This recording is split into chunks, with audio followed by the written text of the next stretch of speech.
the sidelines for a long time. Now I'm finally getting in the game. It's about time. This is my time.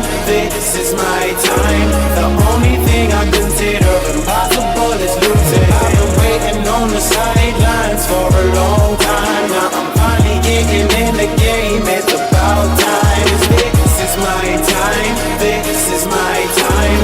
The only thing I consider impossible is losing.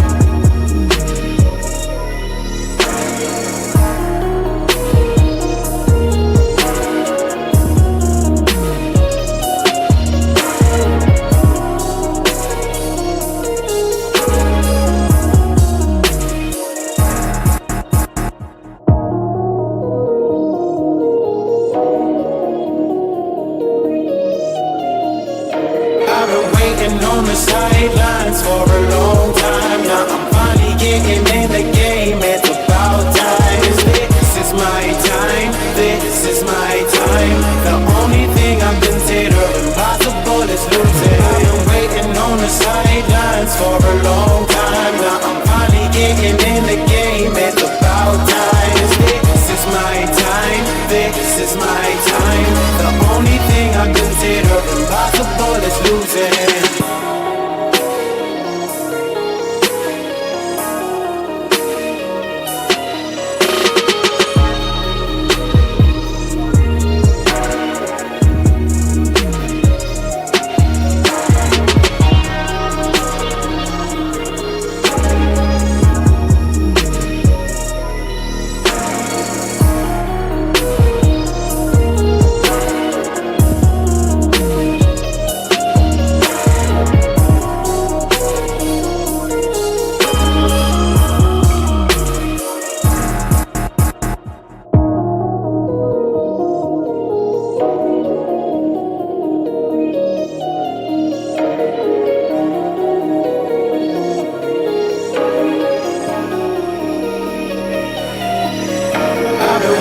On the sidelines for a long time. Now I'm finally getting in the game. It's about time. This is my time. This is my time. The only thing I consider impossible is losing. I've been waiting on the sidelines for a long time. Now I'm finally getting in the game. It's about time. This is my time. This is my time. The only thing I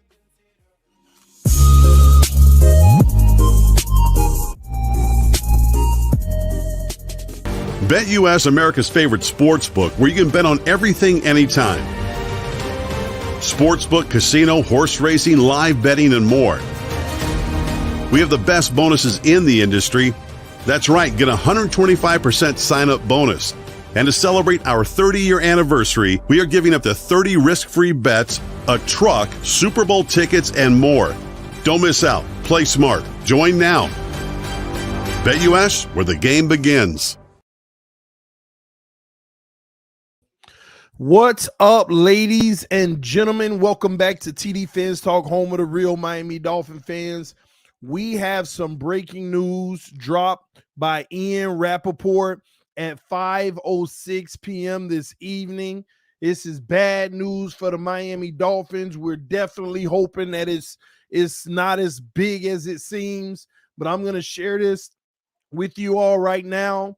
Ian Rappaport is reporting right now that Tyreek Hill, Miami Dolphins wide receiver Tyreek Hill, whose status is up in the air for Sunday, did not practice because of a hip injury. I saw Tyreek limping at the end of the game, but I didn't think anything of it. But he obviously has a hip injury. Running back Raheem Mostert did not practice because of an ankle injury. This is massive news, even if Tyreek Hill plays, ladies and gentlemen, because at the end of the day, will he be 100%? Can he do what he needs to do if his hip is not 100%. Can he come in and out of his breaks like he like to? And usually you don't know how bad it is until that next day. So for him not to practice today, that tells you it must have stiffened up Monday and Tuesday, and it's still bothering him here on Wednesday. Tomorrow is going to be important. Will he be practicing and will he be a full participant? Limited, I could see him practicing potentially tomorrow on a limited basis and hopefully a full basis. But if it's limited, he remains up in the air. That's a better sign, but it still could be tough. Now, if he doesn't practice tomorrow, this is bad news. So we're going to keep our eyes on this situation and what's going on because we're going to need Tyreek Hill. The offensive line already an issue. Tua's going to need to go. I'm just being honest. This ain't got nothing to do with Tua, but he's going to need to go to his first read a lot against his Patriots defense with our offensive line beat up. And Tyreek not being there makes that really tough. Really tough. So we'll keep our eyes on this situation. This was reported literally this evening at 5:06 by Rappaport. So obviously they were trying to keep this a little bit under wraps. And I think that because he didn't practice due to a hip injury, and maybe they were just like, oh, veteran days rest, but it looked like Ian Rappaport got the real scoop. Nah, he dealing with a hip injury right now, and that's not good. I wonder how Waddle feels as well because he had hurt his back. I wonder if that starts stiffening up on him, and hopefully that's not an issue either. Well, right now, they know that Tyreek Hill is dealing with the hip injury right now, and he did not practice today. So this is going to be huge. I just hope that he's okay. I hope he does play, but I hope this isn't something that's going to slow him down one iota. We need 100% Tyreek. I mean, and again, let's not make this about Tua, but we all know Tyreek is the engine to this offense. Tyreek is the engine to this offense. And I'm going to tell you now, I'm assuming Raheem Mostert's ankle injury isn't a big deal. I'm gonna make that assumption, hopefully, because if we're without Raheem Mostert, oh my gosh, oh, I'm gonna be honest, that ain't gonna be worse, but that's tough to swallow. That would be tough to swallow. Like, you ain't got no run, you got Ahmed, but man, I'm just saying, a beat up O-line with Ahmed and Brooks, I don't know. And I just hope Tyreek Hill is okay. I hope he's on the field Sunday. I'm telling y'all, I don't want to see life without Tyreek Hill versus the Patriots. Jose said, let's see what Tua can do without Reed. No, man, that ain't what it's about, man. We got to win these games. Because I'm going to tell you now, you lose this game, you in trouble versus the Chiefs. Let me tell y'all something. You lose this Patriots game and you lose to the Chiefs, I don't care if it's close. You lose to the Chiefs, the panic meter is on. The freaking panic meter is on. We cannot afford that. Can't afford it. We need to get this Patriots win no matter what. The Chiefs' loss would be devastating, but okay. You could deal with it in the long run. But we can't lose to the Patriots. Do you realize if we lose to the Patriots, they'd be 3-1 in the division? They'd be 3-1 in the division. No losing to the Patriots. That ain't on the table, ladies and gentlemen. That is not on the table. Not one bit for discussion at all. Can't lose to them, y'all. You can't. Denny Smith said, stop worrying. Hey, it's just in my nature, bro. I've been a Dolphin fan for my whole life. So it's in my blood to worry. I don't know how long you've been a Dolphin fan, but if you ain't got the worries yet about this team, when stuff like this happen, then they ain't touched you hard enough yet. That's all. That's all I'm going to say. We need this Patriots win. but things are getting rough and things look like they're starting to fall apart. And I hope that Tyreek plays and I hope Xavier Howard and the way they looking at Ramsey, I don't think that's he's gonna be active. They just got him out there practicing, but I don't know. I'm gonna be honest. I don't know if we can beat them without Tyreek Hill with the new Patriots. Because what people aren't talking about is even though the Patriots started slow, they've also had one of the roughest schedules in the NFL, and on top of that, they are getting better every week. Nobody's talking about that. They're actually getting better every week. TD, what's going on with Claypool? Claypool is Claypool. He's on the roster. It's just a matter of if he can get in where he fit in. Taiwan said not only that, you see their remaining schedule. Yeah, the Patriots have a very favorable remaining schedule. I ain't worrying about the Patriots. We're going to beat them bums, but we're going to need Tyreek Hill. We're going to need Tyreek Hill, ladies and gentlemen.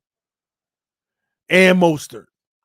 I'm going to tell you now, if Mostert and Tyreek Hill don't play, we're in disaster mode. I don't care about, don't stop panicking, chill, bro. Let's wait to see. Yeah, we're going to wait to see. I'm just saying, if we don't have them guys, we're in disaster mode.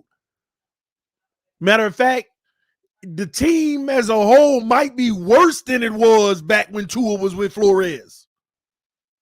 Right now, if we're playing without Tyreek Mostert, Ramsey X, half of it O-line, this team might be worse than it was with Flores.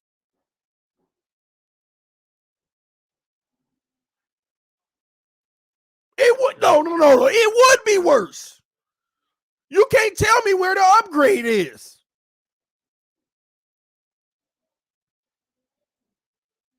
You can't tell me where the upgrade is.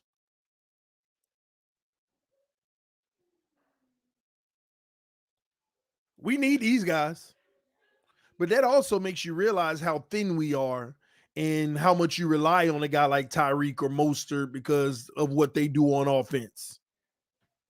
It makes you realize how important it is, how important those guys are.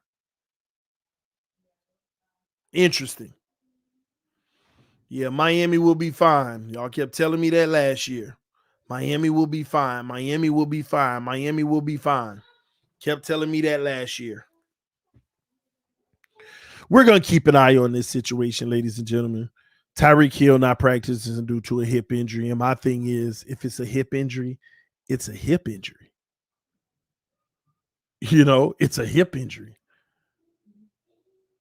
Usually a hip injury, it ain't just my hip, it's hurting right now, but I'll be all right tomorrow. I'm hoping that he ends up, being all right by the end of the week and he's active for the game. I could see him end up being a game time decision and playing. I'm going to be on the optimistic side that he's a game time decision and he plays. At least I hope so. Man, if that man ends up on the inactive report, boy, oh boy. Boy, oh boy. Man, oh man, I hope not. I hope not. But we'll see. I hope he's fine though. I already see people on Twitter. It's okay. Let him rest against the Patriots. We need him full of strength versus the Chiefs. I kind of agree with them sentiments, but look at the team without him against the Patriots. Y'all really want to do that? Did you see when we played the Patriots last time? You want to go in that without Tyreek? Yes or no in the chat. Are you good with us going into war without Tyreek against the Patriots at home this week? Yes or no in the chat.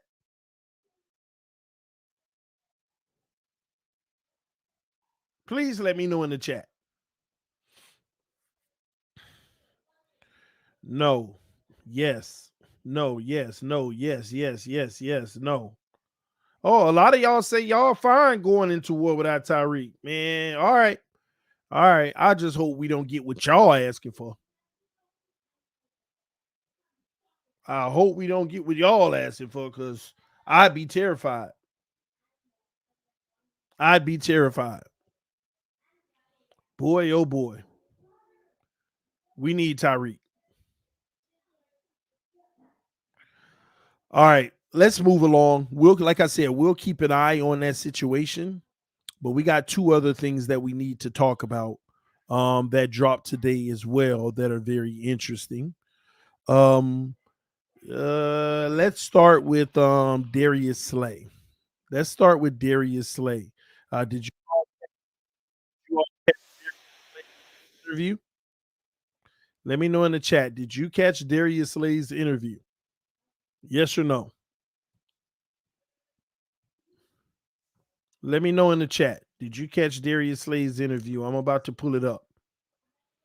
Let me all those no's. Okay, they tell me all I need to know. Here we go. I've been telling y'all for the last couple years. Everybody been telling you. We don't listen. We don't listen. But it's all good. Shout out to Pappy. Said you split with the Pats if you lose. That ain't good. That ain't good. Okay. All right. Let's listen to what Darius Slay had to say about the Miami Dolphins game. Shout out to Barry Cunningham for dropping this and clipping this. So FYI, I got this off of Barry Cunningham on Twitter because he clipped it. I didn't even see it, but he sent it to me, and this is very interesting. Here we go. Oh, here we go. Let me know if y'all can hear. With Tua being a very Could y'all hear that? Could y'all hear that? Yes or no in the chat. Could you hear him when I just played that? Make sure the audio's good first.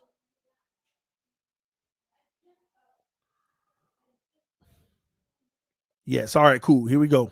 And with Tua being a very accurate quarterback and great decision maker, our game plan was just basically, make him make more than one read and get on his, his read fast, you know what I'm saying? Because he's a great guy. He's on time. And that's what it's like. He's like a Drew Brees. On time. If you ever seen Drew Brees play, he's a guy that's very much on time, know how to throw in spots that's, they expect the receiver to be there. So our job was like to disguise our defense as long as possible to make him second guess his read. And with Tua being a very accurate quarterback and great decision maker, our game plan was just basically, make him make more than one read and get on his, his read fast, you know what I'm saying? Because he's a great guy. He's on time. And that's what it's like. He's like a Drew Brees. You know what I'm saying? If you ever seen Drew Brees play, he's a guy that's very much on time, know how to throw in spots that's, they expect the receiver to be there. So our job was like to disguise our defense as long as possible to make him second guess his read. And with who been telling y'all this for 3 years now? I mean, how many people every year I show at least 2 to 3 people that he's actually played against, and they say this and they talk about this. How many times? Who been telling y'all this forever? Who's been telling y'all this forever? On time, put it in the spot, expect his receivers to be there. And he is accurate in that spot.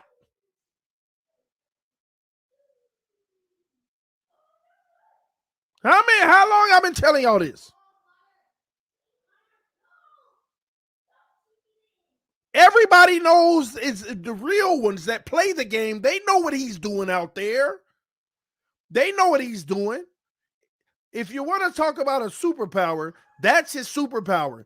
It's putting the ball in the spot accurately. Now, I don't agree with he's a great processor because he contradicts himself. If he was a great processor, then that game plan would be destroyed because he's saying get him off of the first read and make him second guess. If he's a great processor, that shouldn't phase him. So that was the conundrum in what he said. But everything else he's smart is exactly, everybody knows this. This offense, that's what it is. It doesn't take reading the field and processing defense. It's pre-snap, send the motion so you can say, is this zone or man? Oh, it's man coverage. Where do I have a one-on-one opportunity? Oh, okay, single safety. I'll take a shot to one of my guys on the outside. Too high safety. Well, I got the slant right here. I might have to fit that in. Or I got to get the running back out of the backfield. Oh, it's not man coverage. It's zone. I already know what to do. Cross the middle of the field. And if they take that, that means the flat is open. If they take that, the wheel is open. Pre-snap, we already know. And all we got to do is jump back to pass and put it in the spot. But I could add a little flair to it by looking off where I want to go, getting the defense to move, and then coming back wherever I really want to go. That's what the offense is, ladies and gentlemen. Put it in a spot. Timing is right. The receiver's there. We're Gucci. Nobody's stopping it. Even in the Eagles game, when they ran zone coverage, he was putting it in the spot, across the middle. We were still getting catches. But then when they start doing that man coverage, and we're going to go over film, we're going to do a little film study probably tomorrow. We're going to go over the film from the Eagles game, and you're going to see it. Now, what y'all got to realize, Tua didn't have a bad game. He didn't have a bad game because they still ran a lot of the zone coverage, and he still put the ball in the spots, and we still deliver. Now, they forced him to make a few big boy throws, and I was proud of Tua in those moments. He made some big boy throws in his game, and we're going to go through those. We're going to go through those when we go over the film. I was proud of Tua when he made those throws. Throws that he don't make very often, but in that Eagles game, he was making a few, and they were big time, and that's what I want to see on a consistent basis on the norm. So we'll go through those whenever we go through it, okay? But, man, it's not rocket science. Stop listening to these people out here trying to tell you it's something else. It's not. It's the same thing Green Bay said they did. They gave him one look and then hopped in the passing lanes, and they got those picks. What did the Chargers say they did last year? Took away the first read. This is what they're doing. It's really not rocket science, ladies and gentlemen. So, again, Tua is accurate putting the ball in the spot. Tua does not have the anticipation that people think he does. He's just putting it in a spot. The timing. He's a timing quarterback. 3-step drop, look, fire. He knows when he's supposed to release the ball on these routes. Timing.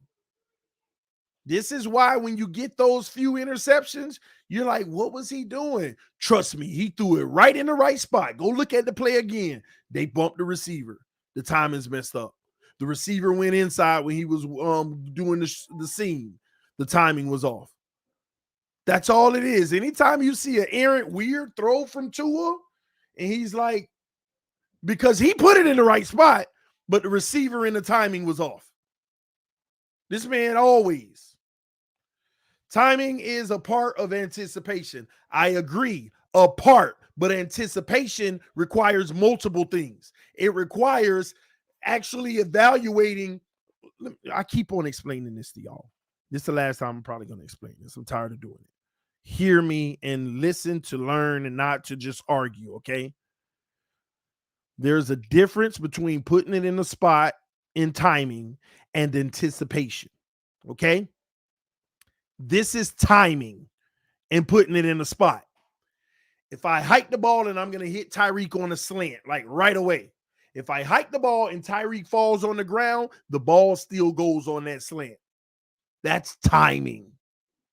Anticipation is hike the ball, Tyreek fell. Oh, no. Now you're in anticipation because you're calculating where he should end up, where you want to throw the ball.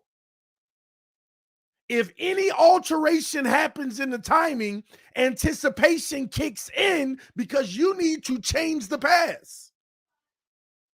If Waddle's coming across the middle and he's slipping a little, but he regains, you're not going to put it in the same spot. You might put it 2 feet farther or float it a little bit more because now it's going to take him a little longer to get to the spot because you anticipated based off of what you saw.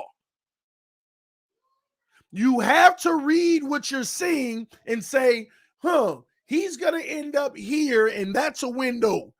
Not the timing already tells me, put it there, here, at this time. There is a difference. There is a difference.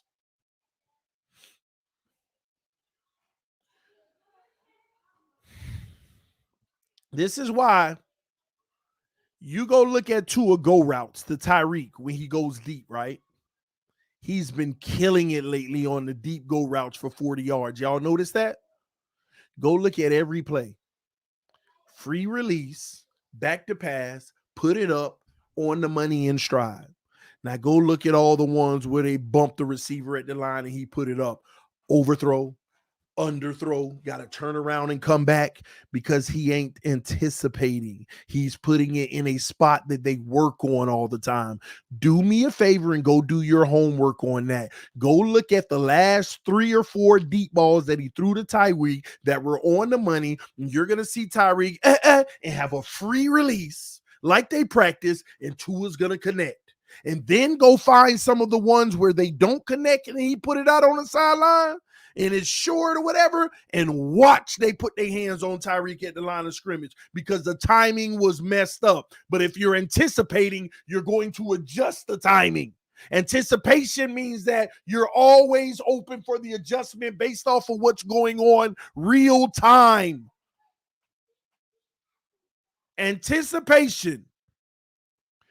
Playing it real time, not already knowing what you're doing, adjusting real time. Y'all don't understand that basic difference. Not everybody, some of you do, but the apologists don't. But I will say this. Spot throwing in anticipation has Tua looking good, and at the end of the day, only a few teams going to be able to expose it.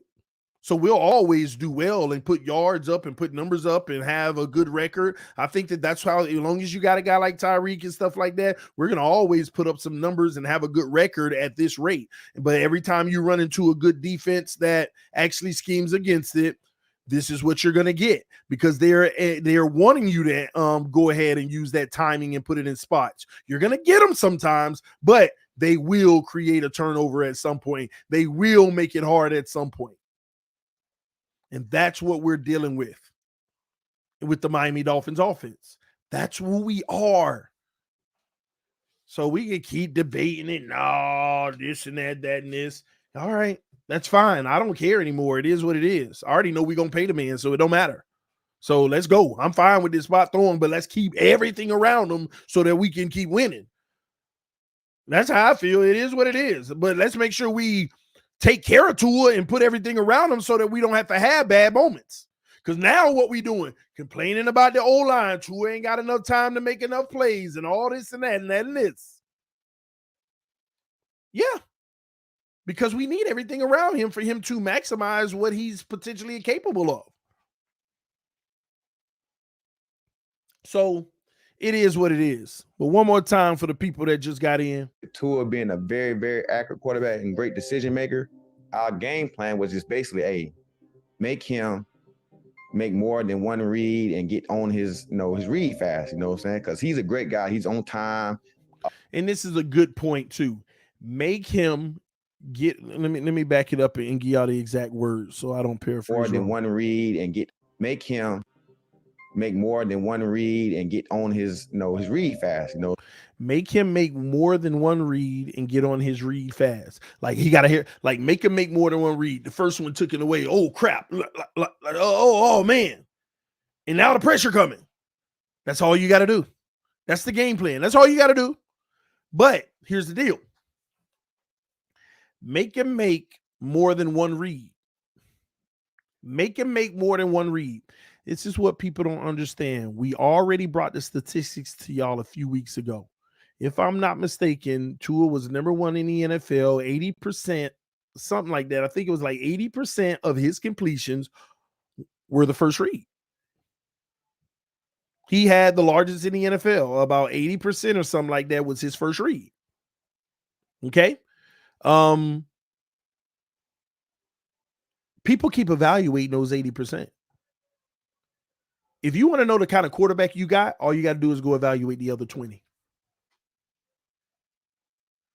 And I ain't saying that's a bad thing, but go evaluate the other 20. Go evaluate the other 20. Not the 80% that we hit the first read. And it ain't his fault. It ain't like, oh, I'm Tua and I'm just a first read guy. The offense allows him to hit the first read. We're open. He's supposed to hit the first read. So don't think that I'm coming at him. The first read open, you're supposed to hit the first read. That's why it's the first read. You always go with the first read. But the point is, when you're off of that first read, now what? And maybe against a bad team that ain't got a pass rush, you're still good at it. But against the better teams, what are you against after the first read? What are you? Because at some point, that first read ain't going to be there forever. Every quarterback's highest pass is the first read. That's not a knock on him. But how do you perform outside of the first read? And I'm tired of these arguments on Twitter. Oh, you're sitting here saying Tua can't. It's a video going all around Twitter right now.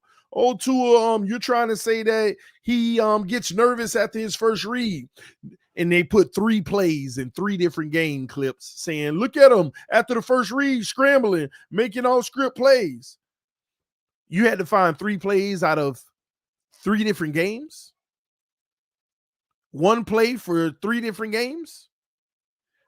If you are a real improviser and a scrambler that can get out of trouble and make plays, you should be able to find 3 every single game. The great quarterbacks in this league, you can find 3 of them every single game. First read not there, got to scramble out of trouble and make a play. You can find 3 every single game. Not 1 in the Chargers, 1 into this, and 1 into that, trying to prove the point. Every quarterback has made a play with pressure and the first read gone and they got out of trouble and they were on the run off script. Every quarterback has. But how often do you do it when it presents itself? That's what it comes up to. And Tua's not good at that. Sometimes he'll escape in the red zone, see a guy in the back of the end zone, touchdown. Yeah, all quarterbacks do. But his rate of doing that is very low compared to most of the elite, good quarterbacks in the league. That's so dumb. That happens every game. Yeah, about once. We could always point to that one time Tua ran away and then on a run, the passer running with him and he throw it to him for 13 yards or something. We can get that play every game from Tua. But you know what I'm talking about. It probably happens 6 to 7 times a game with him, but he only hitting it maybe once or twice when those plays happen. The other times it's just a shamble, and what do we say? Oh, the whole line. But we don't think about that. But Slay is right. I've been telling y'all this for the longest. Because he's a great guy. He's on time. On time. And that's what it's like. You know, he's like a Drew Brees. You know what I'm saying? Have you ever seen Drew Brees play? He's a guy that's very much on time, know how to throw in spots know how to throw in spots. You know, they expect the receiver to be there. Expect the receiver to be there. Our job was like to disguise our defense as long as possible to make him second guess his read. And with Tua being a very, very... It's that simple. He know how to throw in spots and expect the receivers to be there. Not anticipating where they'll be, but throw it in that spot and they should be there based off of the timing that we've practiced.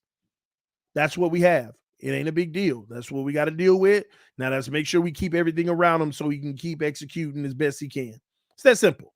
It's why I don't argue with people about it that much more. The whole spot throwing narrative and all this and that. They don't even get it. They don't even understand the argument being made. They don't know the difference between putting the ball in a spot and anticipation. There's a huge difference. There's a huge difference. Okay? And last time for the people in the back, if you're 100% healthy and I'm throwing the ball in the middle and you're just going across, get it, all I got to do is release it in 1 second and throw it.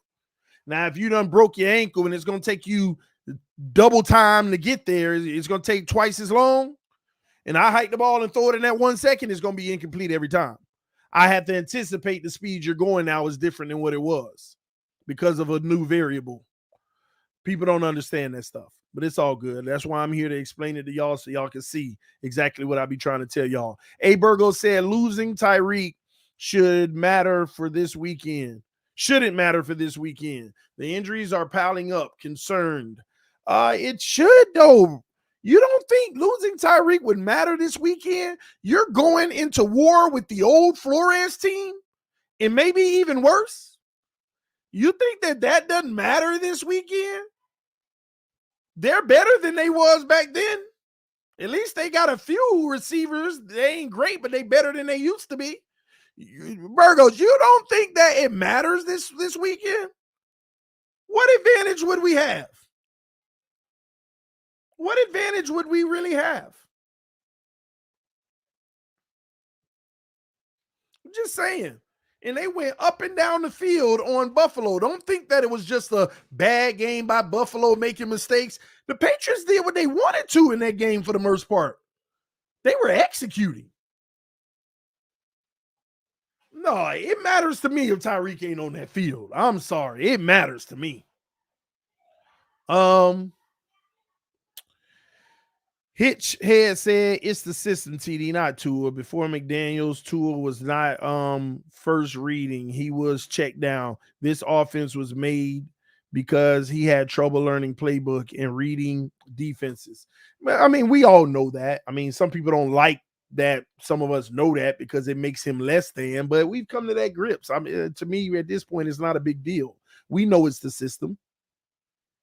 Look at Brock Purdy. When he had all the weapons in place for that system, it's deadly.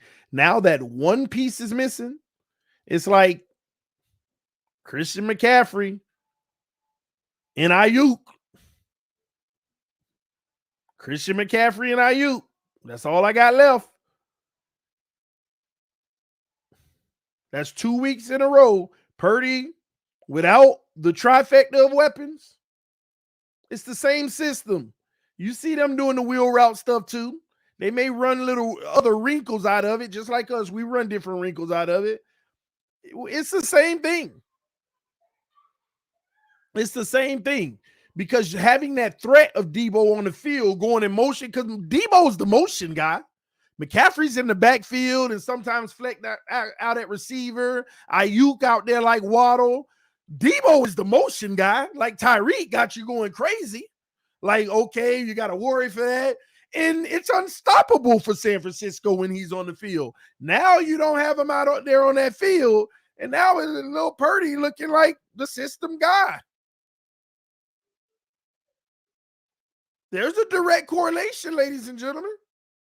And that's even with a good O-line. You missed one of those elite weapons. Them without Debo is like us without Tyreek because that's the motion guy. That's the one got the defense looking all over, but it's going to Waddle. Oh, where Tyreek? But it's going to Berrios. Oh, where Tyreek? Oh, it's going to Mostert.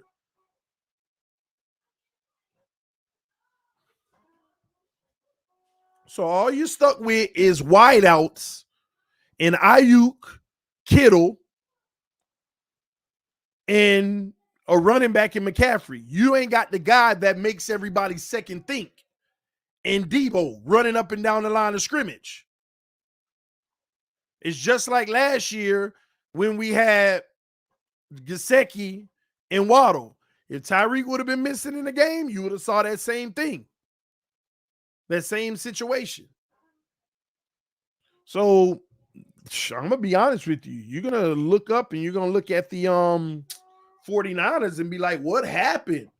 That Debo injury is major to them. People don't understand this system requires guys that put fear in you to make you like, oh my gosh, okay, he in the backfield this time. Oh, he running around. Oh, crap, I should have been back here helping. Now it's a deep ball. Oh, he's going deep. Oh, the deep cross of the wall. Like, that's what they do. And now it ain't looking the same. They can still move the ball and make some plays, but they can't execute at that extreme high level anymore, getting whatever they want when they want. They can't. It's tough, man. It's tough. Man, I was just gonna say something, make me lose my train of thought when they sent that message. And then look at Brock Purdy. That's what I was going to say. Did y'all know Brock Purdy just went in a concussion protocol today? They might even be without him this week. Just like Tua. Now Purdy in a concussion protocol. Last year for us, all over again for them. And if he don't play, they're going to probably take another L. Well, they got Sam Darnold, but, you know, we'll see how that goes, how he look in that system. Is it Sam Darnold? Somebody say Andy Dalton. Do I have him mixed up? Is it Andy Dalton or Sam Darnold? Maybe I'm tripping.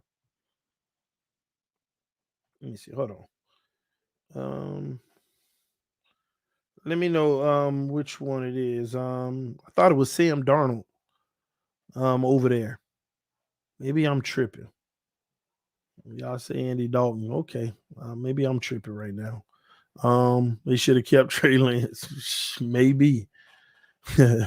Maybe. All right, man. Let's move along from Slay. And let's go to the next video. More of what I told y'all, and now it's starting to come out. The truth is coming out, ladies and gentlemen. Let me pull this up. I was telling y'all wanted to listen to these people out here helping the Dolphins paint them narrative.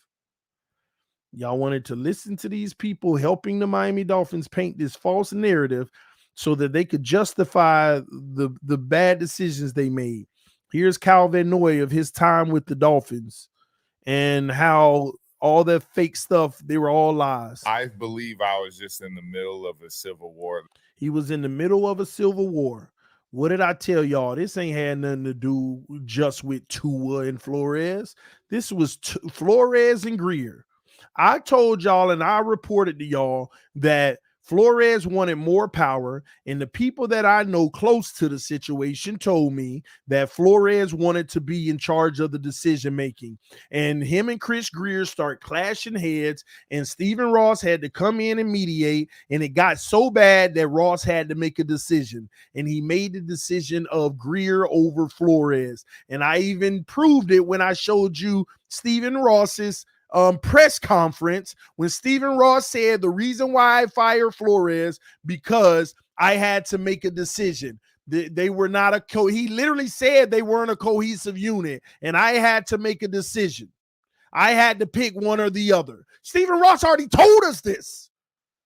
And we out here still going on these fake narratives. No, Flores couldn't build the offense, and they didn't trust him to, so they fired him. Well, that was never the case. His coaching ability had nothing to do with why they fired him. I've been telling y'all this, but I shut my mouth because all these rumors, they kept running and they kept running. I was like, they done flooded the scene now. You know why? And I told y'all, the Dolphins are the ones leaking all this information in their lies. But as long as they leak them to the beat writers can come, I'm being told by a credible source. It was directly from that front office saying all that crap just to put themselves on the good side. And remember, they were like, Kyle Van Noy was the one talking about Tua's wasting his career. Remember, they were blaming him? And I told y'all it wasn't him.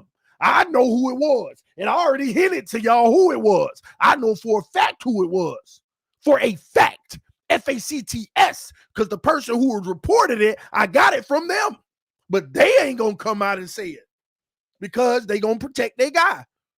And I already told y'all kind of who it was. And y'all were right in the chat. And you're probably still right, maybe, in the chat. But I'm going to leave that alone. All right? So, let's move right along. Let's play what Kyle Van Noy had to say. They call it between, like, the GM and the head coach. And that, like, going on. Let me watch this. I believe I was just in the middle of a civil war, they call it, between, like, the GM and the head coach. And that, like, going on, the power struggles that you don't see behind closed doors. Yeah. And it was kind of him like, oh, this was your guy? Well, doors. Yeah. And the power struggles that you don't see behind closed doors. Yeah. And it was kind of him like, oh, this was your guy? Well, you know, see ya. Another thing down. Him and Chris Greer, Flores and Greer was getting at it. All them bad draft picks and decisions that Greer was making. And Flores, that's why Flores said, I want more control of the roster because you're sticking me with these guys. You're sticking me with Austin Jackson. You sticking me with Tua Tagovailoa at the time. Flores didn't want that. I know the guys I want. And we know that Flores didn't want him. We know who Flores wanted. And Chris Greer, oh, this is your guy. Look at what's happening. This is your guy. Look at what's happening. Noah Igbenogany, all of them. Jerome Bakers, both of them had bad picks. Both of them had bad decisions. Both of them were having bad decisions, but they were in a civil war about who should be making the decisions because Chris Greer had a lot of the decisions, the impactful decisions that hurt everything else, especially on the O-line. Especially on the O-line. Down there that happened was, I think down there that happened was, see ya. Another thing down there that happened was some players were talking to the media about Tua and blah blah blah blah blah, and a lot of people thought it was me. Yeah, and then I heard people don't know this, but me and Tua are close. Like I know Tua. So go out here and ask them people that kept running that narrative that Cal Van Noy. That's why they let him go the next year. I told y'all it was Van Noy, and I kept saying y'all stop listening to these people. I done already told you who it was. Stop listening to these people talk about they got insiders. This man cool with Tua. Like for me to like go to like one of the beat writers seems like that's crazy to me. And a lot of like people down there thought I was like feeding these beat writers information, which is like, what? Calvin Noy ain't no Miami guy to where he got a relationship with the Miami beat writers. That should have told you enough right there. He ain't one of them guys that got a relation. He's a lifelong Patriot. He not a sit there and got a relationship with the Miami beat writers for him to be going to one of them. You better look in-house at a Miami Dolphin player that you brought in and drafted, that all of that's who was telling them because they already had built relationships with media members. Y'all already know who it was. I ain't got to. I know some players, that's what they do. Yeah. Like, I think it's crazy to do that in general, but it's not something I would do. So that pissed me off. See, he knew who it was too. Off that, like some people started that rumor, and then after I got cut. Now watch this. Watch the Dolphins with the little dirty work. I told you. Watch the Dolphins with the dirty work right here. After I got cut, they asked me about like Brian Flores, and then literally like 2 hours after that, someone sent me a news article that came out saying like I was a bad captain, I was a bad teammate, X, Y, and Z, and that was just them trying to like cover themselves of why they cut me, I guess. I don't know. The organization put out there that he was a bad teammate, that he was a bad locker room guy, and all of that. They were covering their tracks for all the crap they were doing. And you know why Van Noy was there in the first place. Brian Flores brought him there. So they wanted to get rid of all of Brian Flores guys, and this was their washing of Brian Flores. So what did they do after they cut this man? They made him look like a bad person, just like they did Flores. Remember, y'all didn't think it was crazy that immediately after they fired Flores, this story and that story, direct source within inside the organization said this about Flores and that. They were doing that to Van Noy too. Like some people started that rumor, and then after I got cut, they asked me about like Brian Flores, and then literally like 2 hours after that, someone sent me a news article that came out saying like I was a bad captain, I was a bad teammate, X, Y, and Z, and that was just them trying to like cover themselves of why they cut me, I guess. I don't know. But come on, man. Listen. Somebody said, why is this relevant? Because on this channel, we've been doing this channel for 5 years. And I got a saying on this channel. Time always tells. So whenever we talk about something in the past that we were like, we just got to wait to see what happens, what comes out later and all this and that, When we have those moments, I revisit them and let people know what the real record is, what's really right. Because right now, even to this day, people are still walking out here with false narratives about what was really going on in that building at the time.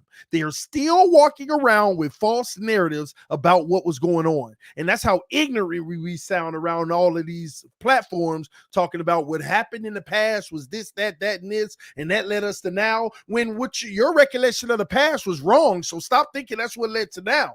So we set records straight over here. And we provide evidential proof. We allow time to tell instead of calling people stupid, idiots, you don't know what you're talking about, you dummy, and all that. We don't do that. We say, okay, that's your opinion. This is what I know. It differs from yours. Time will tell. And once we know more, we'll make sure we revisit it at that point. That's why it's relevant right now, because it's news. Our organization is being talked about. But you need to understand what's happening with these shady backdoor situations, so that you can understand why we've made the decisions that we've made. Why did we make the decisions that we made? Were we not all curious of why would they cut Van Noy with the dead cap in that situation? That didn't make any sense. We just brought him in. And then all of a sudden, the narrative was he was a bad teammate. He was a cancer in the locker room. He was the one leaking that Tua's wasting his career. All of these lies on this man. But that's what we ran around here. That's what we've been talking about around here. They even out here saying, nah, it was Van Ginkel now. Man, we know who it was. We freaking know who it was. We know who it was already. We already know who it was. And I done already tell y'all without telling you, because you keep getting it right. I'm just saying. So listen, man. Because I ain't finna sit here and say it was this person, and I can't. I mean, all they got to do is say it wasn't me, and then I got to put who the source is on the table, and now everything's flagrant. But y'all know what time it was. Y'all know what it was. This is what happened back then. All these false narratives need to stop. A lot of these narratives were also to make Tua look better. Oh, he couldn't develop this and that. He couldn't do this. They made it all about Brian Flores' inability to coach. It had nothing to do with coaching. It had nothing to do with coaching. It was a civil war between him and Chris Grier. Brian Flores wanted that O-line better. Chris Grier kept on. I mean, here's your proof. Brian Flores actually wanted him to go get good O-linemen. Chris Grier was like, no, we need to do what we do now. And it never worked. Even to this day, technically. Until he finally went and spent money on a position. He finally went and spent money on a position. It was a war. And Brian Flores say he didn't want to go out like a sucker with a GM giving him a bad team. So I need power, Ross. Give me the power. But I did have some high-level conversations with some people. We did talk about the fact that it was too soon for Flores to ask for that. You know, I kind of understand why Ross, moved forward and basically said, pick Grier over Flores. It's too soon, bro. It's too soon. You're a third year coach or whatever. You can't pull clout like that. Go. I understand you got your hands cuffed. You got to deal with who he's giving you, but it's too soon. He tried to Belichick it after Belichick took 20 years to get the GM and coach role. Flores wanted it off rip. Let me make the personnel decisions. This is my team. Y'all expect me to coach. But the truth of the matter is they would consultate about all picks, but Grier still would have the final say. He would give Flores a few sprinkles of what he wanted, but Grier ended up having the final say. Grier made a lot of them picks that y'all think Flores made, even on defense. Even on defense, Grier made a lot of them picks that a lot of y'all think Flores made. And the only reason you think Flores made, because it's a defensive player.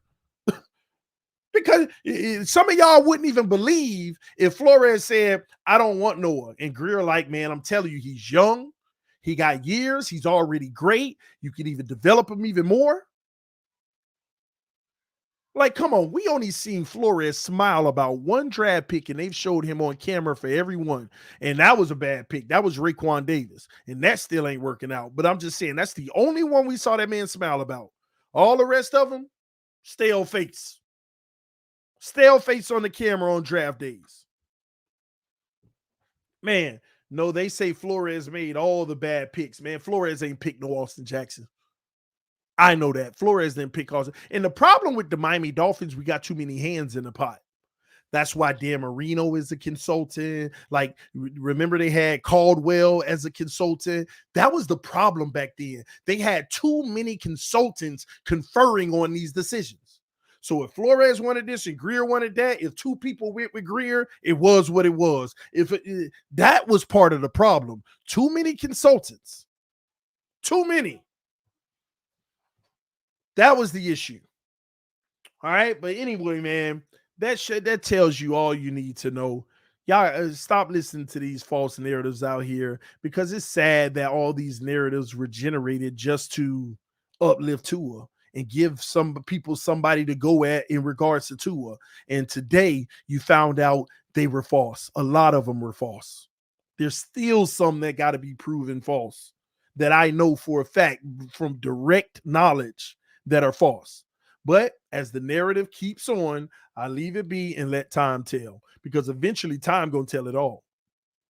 Eventually time's going to tell it all. All of it. You're hearing from Van Noy now. Someday Flores is going to tell his real story.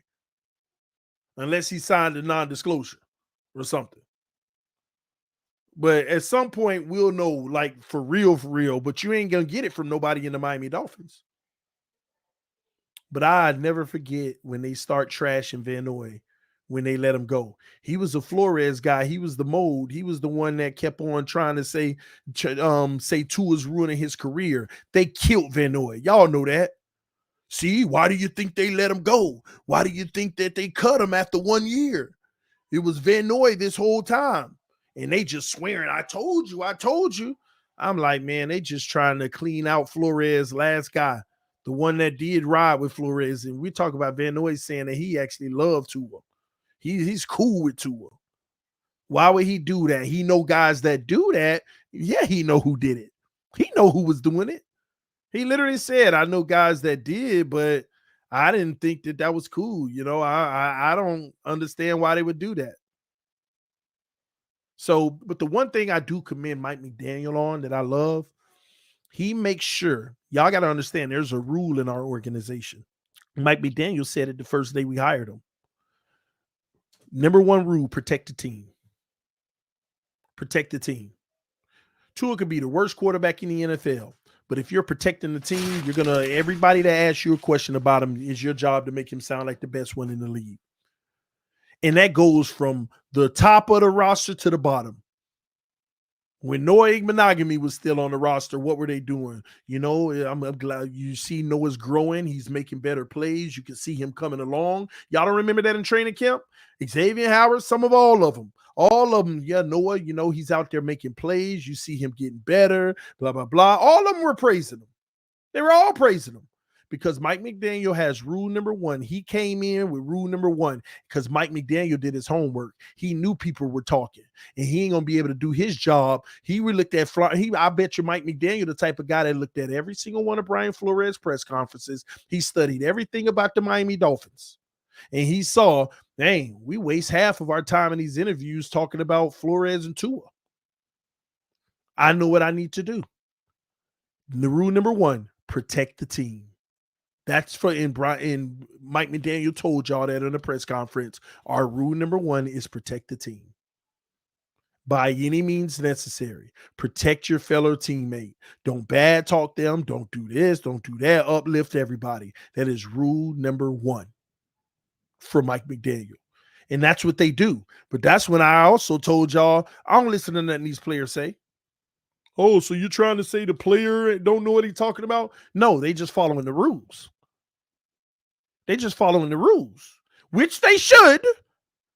If I'm running an organization, that's a good rule number one, especially you saw what happened with the Flores era. You should protect your teammate, good or bad. But that also, if you want to be objective, you can't listen to nothing they say. Everything that come out of their mouth is going to be positive about every player that comes out of their mouth. We could say, who's the worst player? I mean, I could go to Tyreek Hill right now and ask him, what's your thoughts of Lester Cotton? Well, he's a hard fighter. I like his play. He's continuing to grow. He learns from his mistakes. That's all you're going to hear, that general stuff. That's what you're going to hear. You ain't going to hear nobody saying he need to step up. He having a rough go at it. He going to have to be better if he going to be. You ain't going to hear nobody saying that. But yet we take everything they say positive about each other and think that it's all what it is. We got to start being honest with ourselves. Okay? But that's what we're here for on this channel, to break it all down, tell you what it really is, based off of information, data, and facts. And I let you know when it's my opinion. I'll let you know when I'm in my feelings so that you don't have to put much stock into it unless you want to. That's what we do over here, and that's fair. That's how you keep things fair.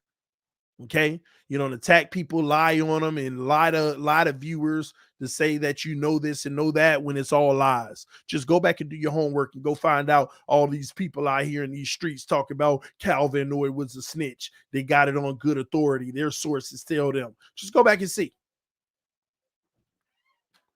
All right. So with that being said, there you have it, ladies and gentlemen. We'll keep an eye on Tyreek Hill. Calvin Noy told you the truth of what it is. And Darius Slay basically showed you what this offense is really all about, as I continue to tell y'all. Thank y'all for tuning in to TD FinStalk, home of the real Miami Dolphin fans. Come to the AFC East Roundtable tonight at 7:40. We got a huge announcement, ladies and gentlemen. Come to the AFC East Roundtable tonight at 7:40. Make sure you punch that like button on your way in, because we got a huge announcement that I am so proud of, man. I'm so proud. Y'all, please be in attendance. 7:30 tonight, 7:40, AFC East Roundtable for the huge announcement. All right? Always think bigger and better, ladies and gentlemen. I'll see y'all tonight. Peace. It's your boy TD. I am out. Let's go, because we got to talk about that Patriots game. I'm actually really worried. But I'll see y'all soon. Love y'all.